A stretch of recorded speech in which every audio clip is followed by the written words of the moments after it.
Welcome दोस्तों प्रोनास Gurukul channel में। तो आज हम लोग जो बात करने चाह रहे हैं इस वीडियो में, आप जो देख पा रहे हैं, मैंने मनी कंट्रोल का वेबसाइट खुला है और यहाँ पे मैंने axis small cap fund direct plan के बारे में बताया है। ठीक है, आप लोग कह सकते हैं कि मैं इसके बारे में ही क्यों बताता हूँ, इस म्यूचुअल फंड के बारे में ही क्यों बताता हूँ, कोई और म्यूचुअल फंड क्यों नहीं बताता। जी, और कोई म्यूचुअल फंड के बारे में भी मैं बता सकता हूँ। ठीक है, लेकिन जिसमें भी आप जाइएगा, मैं प्रेफर करूँगा कि स्मॉल कैप में ही जाने का। ठीक है, जैसे मान लीजिए आज हम लोग एक्सिस के बारे में बात नहीं करेंगे, हम आज बात करेंगे एसबीआई स्मॉल कैप के बारे में। ठीक है, और यहाँ पे एसबीआई स्मॉल कैप फंड के बारे में हम लोग बात करेंगे। ठीक है, ये फंड जो है, इसको मैंने क्यों चूज़ किया है, कि मैं इसमें क्यों इन्वेस्ट करूँगा, वो क्यों चूज़ किया है। सबसे पहली बात यह है कि एक्सिस के बाद अगर किसी में ज़्यादा एयूएम है या फंड साइज है, तो आप कह सकते हैं कि एसबीआई का है। पहले तो बात ये एसबीआई के साथ जुड़ा हुआ है, एक सरकारी बैंक के साथ जुड़ा हुआ है, तो भरोसा अपने आप बढ़ जाता है। ठीक है, ऊपर से इसका फंड साइज देखिए आप, 21,319.6 लाख रुपए। हज़ार के बारे में नहीं बात कर रहे हैं, करोड़ के बारे में बात कर रहे हैं। 21,319 करोड़ का है।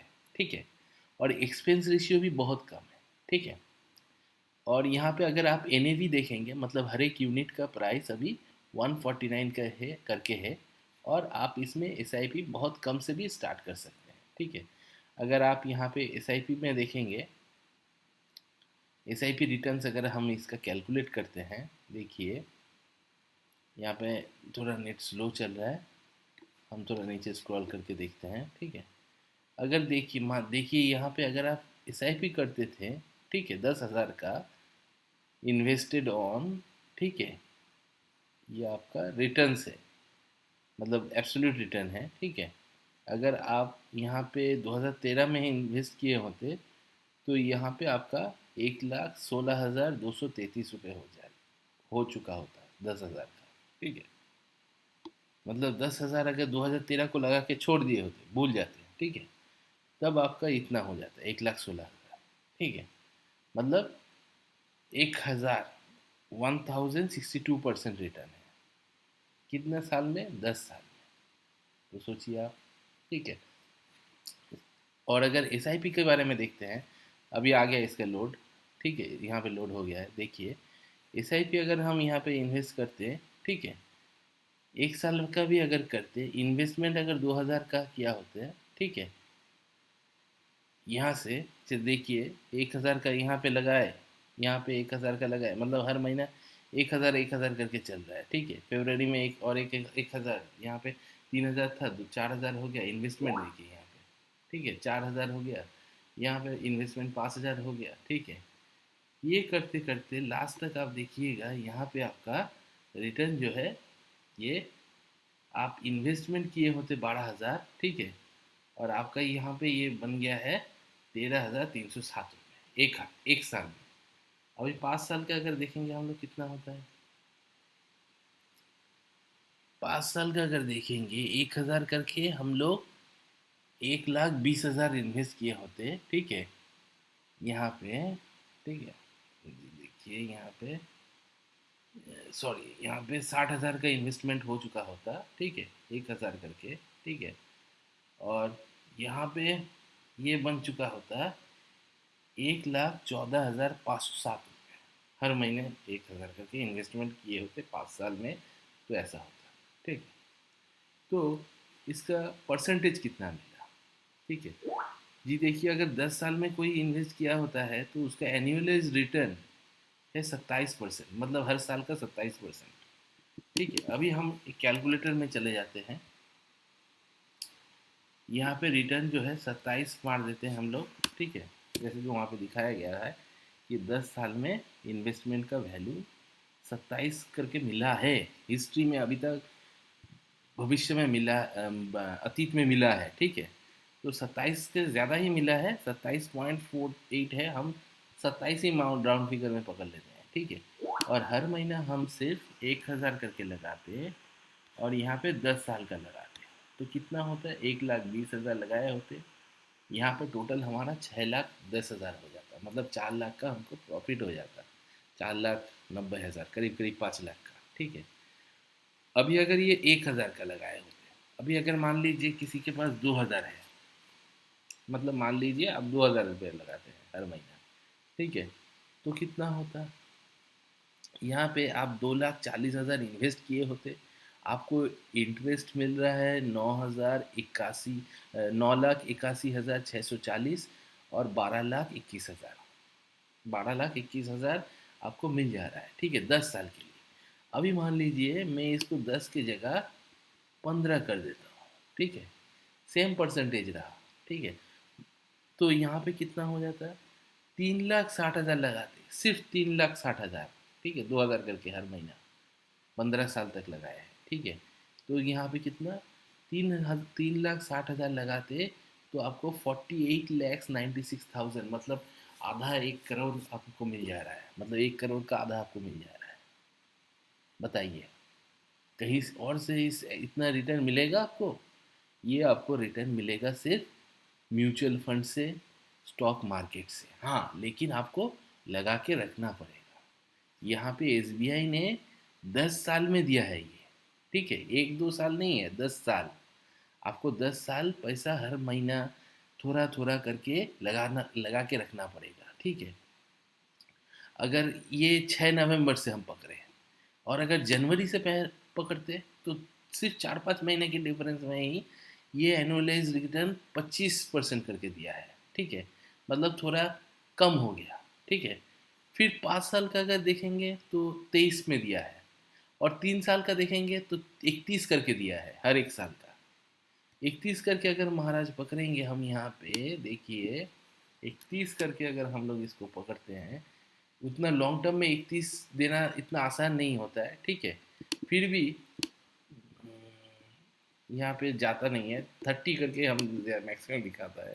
ठीक है, देख लीजिए। ठीक है, 30 करके अगर मैक्सिमम भी हमको 15 साल में मिल रहा है तो करीब करीब 70 लाख हो जाता है। यहाँ पे इन्वेस्टमेंट वही वैल्यू है, 3,60,000। ठीक है, और इसको 15 नहीं करके हम 20 साल कर लिए तो 3 करोड़ हो गए आप करोड़पति। तो कौन कहता है कि नौकरी करके हम लोग करोड़पति नहीं बन सकते हैं? हम ज़रूर बन सकते हैं नौकरी करके भी करोड़पति, लेकिन उसके लिए हमको क्या करना पड़ेगा? मान लीजिए कल से आपको 2,000 रुपये कम मिलेगा सैलरी, जो सैलरी मिलता है, जो महीने में आप कमाते हैं, मान लीजिए 2,000 रुपये आपको कम मिलेगा, और 20 साल के लिए आपको इन्वेस्टमेंट करते रहना पड़ेगा। आप देखिएगा मत, उसमें पैसा रखते रहिए। ठीक है, अगर रखते रहेंगे तो आपका सिर्फ 4,80,000 तो इन्वेस्ट होगा, लेकिन 20 साल के बाद आपको मिलेगा 3,06,46,513। ठीक है, और ये कोई ख्याली पुलाव नहीं है, 3 करोड़ बोला है। ठीक है, मान लीजिए आगे फ्यूचर में इतना इंटरेस्ट आपको नहीं मिल रहा है, आप 3 करोड़ नहीं मिला, 2 करोड़ मिल जाए, 1 करोड़ घटा दिए हम, 1 करोड़, तो भी तो आपको 2 करोड़ मिल जाएगा। 2 करोड़ क्या कम है? अभी अगर आपके पास 2 करोड़ आ गया तो आप क्या करेंगे उससे? आप खत्म नहीं कर पाएंगे, इतना पैसा है 2 करोड़। ठीक है, 2 करोड़ मतलब 1 करोड़ में 100 लाख होता है, और 2 करोड़ में मतलब 200 लाख। 200 लाख रुपए आप कहाँ पे रखिएगा महाराज, है ना? तो इसीलिए कहते हैं कि आप सबर का फल मीठा होता है, लेकिन इसके लिए क्या करना पड़ा, सबर करना पड़ा, 20 साल। ठीक है, राम जी को भी वनवास जाना पड़ा था। ठीक है, 14 साल के लिए।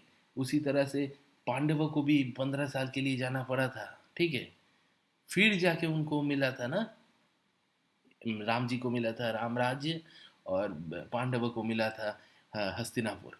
ठीक है, महाभारत का युद्ध लड़ने के बाद। ठीक है ना, उतना सालों का मेहनत, 15 सालों का मेहनत करने के बाद। ठीक है ना, तो उसी तरह से आपको भी यहाँ पे धैर्य के साथ इस फंड में आपको लगे रहना है। ठीक है, मान लीजिए, मैं मानता हूँ कि आपके पास शायद बहुत पैसा नहीं है, बहुत ज़्यादा पैसा नहीं है, क्योंकि हम लोग आम इंसान हैं, हम लोगों के पास इतना पैसा नहीं है कि हम लोग हर महीना 10,000 20,000 करके इन्वेस्ट करें। लेकिन 2,000 1,000 इतना तो कर ही सकते हैं, इतना तो हम लोग कर ही सकते हैं। मान लीजिएगा 1,000 का आप एक दिन होटल में जाके खा लिए, ठीक है, आप दे दिए उसको, ठीक है। जो लोग चाय पान बीड़ी खाते हैं, वो लोग मान लीजिएगा कि 1,000 का पान बीड़ी खा लिए, और उस पैसे से आप पान बीड़ी मत खाइएगा, ठीक है, और उस पैसे को यहाँ पे इन्वेस्ट कीजिएगा। तो आपका सेहत का सेहत भी बना रहेगा, और आपका इन्वेस्टमेंट भी बना रहेगा। अगर आप 2 साल के लिए 20 साल के लिए कर देते हैं, मतलब मान लीजिए आपका जैसे घर में कोई बेटा है या बिटिया है, तो आप उसके लिए नाम पे ये 2,000 करके अगर इन्वेस्ट कर देते हैं, SBI स्मॉल कैप फंड में ही मान लीजिए आप कर दिए, और इतना ही आपको रिटर्न मिल गया, तो हो गया। तो उसका पढ़ाई का खर्चा, उसका विलेज जाके पढ़ने का खर्चा सब हो गया, उसका शादी का खर्चा सब हो गया। आपको चिंता करने का कोई ज़रूरत नहीं है। बाकी जो पैसा है उससे आप संसार चले आइए, अपना फैमिली का जो एक्सपेंस है वो उसको चलाइए, है ना। तो इसी तरह से आपको इन्वेस्टमेंट करना पड़ेगा, और अगर आप थोड़ा थोड़ा करके भी इन्वेस्ट करते हैं तो ये आपको बढ़िया रिटर्न मिलेगा। अभी मान लीजिए आपको, मैं मान ले, आप चाहे मुझे कह लीजिए कि गुरुजी 30% तो अतीत में मिला था, इन फ्यूचर में इतना नहीं मिला, तो कितना मिलेगा? 20 मिल जाएगा। 20 भी मिलेगा तो 20 साल में आपको 63 हो जाएगा, ठीक है, मतलब 63 लाख हो जाएगा, ठीक है। तब यहाँ पे हम लोग क्या करेंगे, यहाँ पे टाइम थोड़ा और बढ़ा देंगे, हम 22 साल में कर देंगे, ठीक है, 23 साल में कर देंगे, 3 साल और ज़्यादा देना पड़ेगा, फिर भी तो 1 करोड़ बन जाएगा। करोड़पति तो तभी बन जाएंगे हम लोग, और तब ये करोड़ का भी वैल्यू रहेगा, ठीक है। आज आप ये कह सकते हैं कि महाराज आज जो चीज़ का दाम है, ठीक है, जिस पढ़ाई के लिए आज आपको 2 लाख खर्चा करना पड़ता है, 23 साल बाद उस पढ़ाई के लिए आपको डेफिनेटली ज़्यादा खर्चा करना पड़ेगा, ये बात हम भी मानते हैं, ठीक है। लेकिन जिस पढ़ाई के लिए आज आपको 3 लाख खर्चा करना पड़ता है, या 4 लाख या 5 लाख ही मान लीजिए खर्चा करना पड़ता है, 23 साल के बाद कितना रहेगा? 23 साल के बाद उस 5 लाख की जगह वहाँ पे वो 10 लाख होगा, 20 लाख होगा, 30 लाख होगा, उससे तो ज़्यादा नहीं होगा। फिर भी 30 लाख खर्चा कर देंगे तो आपके पास कितना रहेगा? 1 करोड़ से अगर 30 लाख आप निकाल दीजिए तो कितना रहेगा? फिर भी तो आपके पास 85 लाख रख जाएंगे ना, 85 लैक्स तो रह जाएंगे, है ना। 15 यहाँ पे चला गया और वहाँ पे 15 निकाल दिए, ठीक है ना।